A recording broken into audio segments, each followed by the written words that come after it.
You do not see this happen in tennis ever.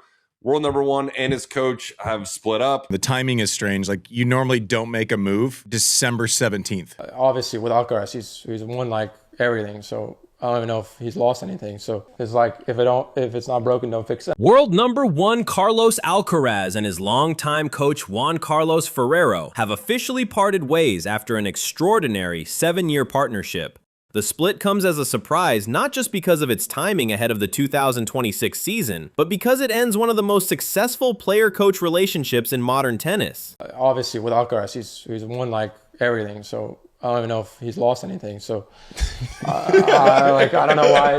Why would you change anything? You don't change if it ain't broke, don't fix it. Yeah, What are exactly. you doing? That's kind of I feel like how at least most of us see it is like, if it's not broken, don't fix it. And that's the only way you can really judge it. Like, I don't know how good another coach is until you like actually work with that coach. Mm-hmm. You know what I mean? Like, I don't even know how guys really hear about like good, they get a feel for a coach unless they actually like start working with the coach. Mm-hmm. So it can be, but like with this kind of thing, like, I don't know what's going on with that situation, but it's got to probably be something more than like just like, oh, I don't really want him to coach me anymore. It's maybe contract, maybe some other stuff. I have no idea. I'm reading it in the news. Maybe two-sided. Maybe Juan doesn't want to travel as much anymore, Ferrero. Maybe. But I mean, from what I was reading, it seems like there's something going on that's not just like it's a little deeper than that. Yeah, like some disagreement or something.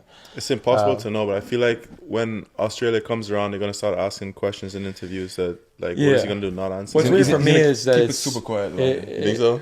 Yeah. What's weird with me about it, what I see about it, is that it happens so late in the preseason. You know what I mean? If you make that change, as Carlos, you'd probably make that change as soon as World Tour Finals is, or I mean, maybe even announce it before.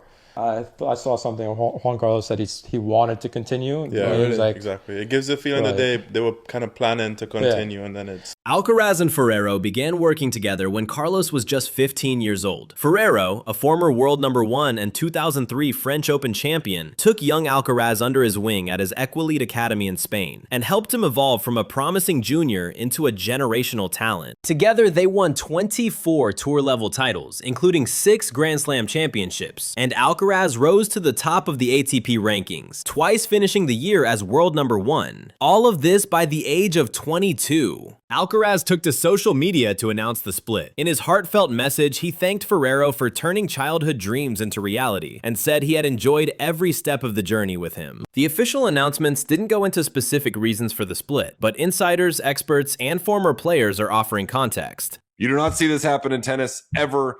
World number one and his coach have split up. As speculations are coming out, some think that, maybe Carlos's dad and Juan Carlos had a different vision. Some people think maybe they couldn't get a contract together. But Juan Carlos Ferrero also said, hey, I would love to, on his post, he kind of said, I'd love to continue. Alcaraz himself had a really nice post saying, look, basically, thank you for everything. You've been like a mentor to me and a coach since I was barely a teenager, and they've done all these amazing things together. So it is shocking. It's a bummer. I think the timing is a little concerning as well, because usually with the big time partnerships, right, like, the Rodgers of the world, the Rafas, the Novaks, like, they'll kind of end after a slam or somewhere like, hey, like, this is our last event together. This is the end of like the penultimate tournament that we are going to spend together after all the hard work that we've put together. This one kind of comes sudden, middle of December. You feel like there was a lot of rumors swirling over the last, 18 months, watching maybe Carlos's documentary, seeing maybe the dynamic with Juan Carlos and Carlos, obviously, just maybe clashing styles just a little bit, but their on-court performances, it was incredible. It's bar none. I mean, multiple slams the last couple of years, number one in the world, has another opportunity to do something in the game of tennis in Australia by completing the career Grand Slam, as the youngest person to ever do it. So I just think it's weird timing. So I don't know what has happened recently, if they had something big that blew up between them and a disagreement, either financially or family-wise or on court just in general.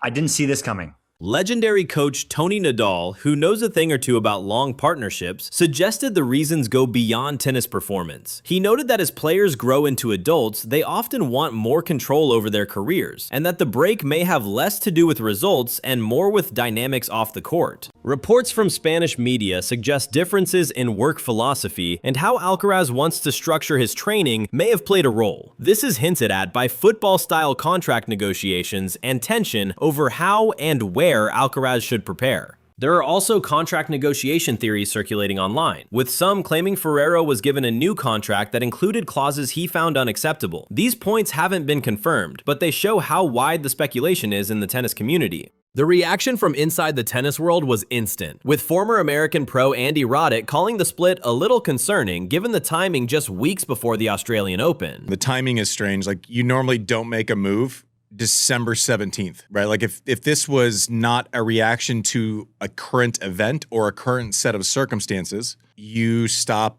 in November after World Tour Finals or even before then. This thing has so many different layers to it. It's not like a typical player-coach relationship for a couple of reasons. Carlos trains at the place that JCF built. So now is there another whole thing of, am I going to stay there or am I going to have to upend the familiar walk from the place I, hit, then the walk to the gym, and then all the people that work there potentially that, assist my career. The other thing that I don't think it's talked about enough, where we need to give JCF like massive credit, and this is clearly differentiated from super coach relationships, whether it's Becker and Novak or whether it's Edberg or whoever else has kind of stepped in, Lendl and Murray, and is that JCF's the only one that's developed the player from 13 or 14 years old, right? He's taken them from a junior, put in 2 years or 3 years when no one's watching, and then taken them through the paces from 100 to 30 to 1 to slam to then expectation to then delivering on expectation to then being the guy all the time. And this is very different. We can't. I don't want anyone to treat this as like same. And we're just moving on, and this probably isn't a big deal because Carlos is so good. I've thought that in the past, right? Roger moves on from someone who's, working with him, whether it's Edberg or Ljubicic, or it's like, okay, this isn't. It's hard. I'm sure they added value, and also like this isn't going to shift his tennis universe much. Like it will a little bit, but not like crazy. This shifts everything for Carlos.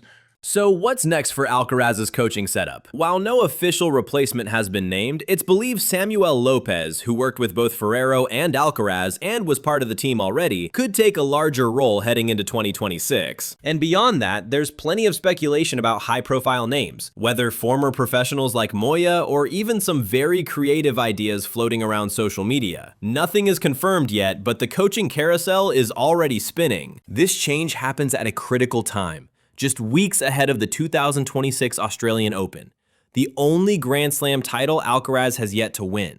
How this coaching transition affects his preparation will be one of the biggest storylines of the season. Right, so I think there's only so many people who could step into this, and also like it seems like it would be an obvious thing where it's like, okay, I'm jumping in, I'm working with one of the most talented players that Earth has ever seen. It's tough to fill in. Like that's an intimidating, relationship to kind of jump into on short notice, right? If you're a coach, if you're like a Murray, and this is like, if you're like, I'm just trying to think of people with the credentials, Murray or Moya or, whoever else. I don't know that you're going like, oh yeah, I'm just going to jump in there. Like there's a lot of downside with this scenario. And if you win, it's like, oh, well, he might have won anyways. This split isn't just a coaching change. It marks the end of a defining chapter in Alcaraz's career and the beginning of a new one. How it plays out could reshape his legacy and perhaps even men's tennis itself.